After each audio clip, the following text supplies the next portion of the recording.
Mailon Puyada Mihul Kanglon ngasi ingel thagi tarahumdoi nipanba irai koro numit asida Mailon Puyagi liglamda thabi riba thambiramba ipa ipusingna takbiramba mioibagi maru oiba khangbada yamna kanaraba Mihul Kanglongi oiba matangdasu khangba yaba kaya khangminasi Kutsa tang mahamahada mihul hullabadi posem ni khango chubagi mihul na kanna hullabadi layok pani haiba khango khupaki kutsa maru karak singda mihul hullabadi nuksit aribani khara arubani khango thapaki thamoi mihul na tharak tamna hangatna hullabadi layok pani haiba khango khutpak mayaida mathak makha Kupak kunam animak tuna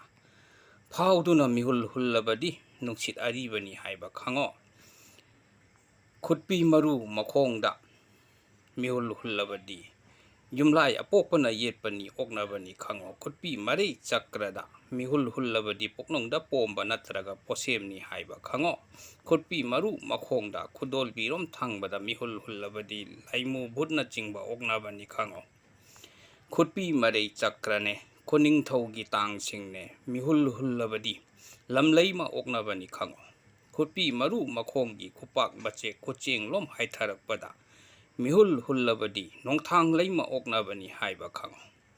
khudol bigi marei chakrada mihul hullabadi apoibani haiba khango khudol bigi tang mayaida mihul hullabadi nuksit apaiba changbani haiba khangadabani Khudol bigi tang mahamahada mihul hullabadi apoibani madudi arubani khangadabani Khudol bigi tang singda mihul hullabadi apoibani haiba khango Khudol bigi maru makhongda mihul hullabadi saunna sembagi posemni haiba khangadabani khutpi khudol bi anigi marakta karakta leiba ahomba kunamlom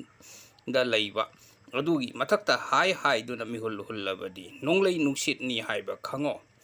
Khudyagi tang mayaida mihul hullabadi posemni haiba khango mathang ataidi mathangi video da hapcharakke hayum si daba mapu poklen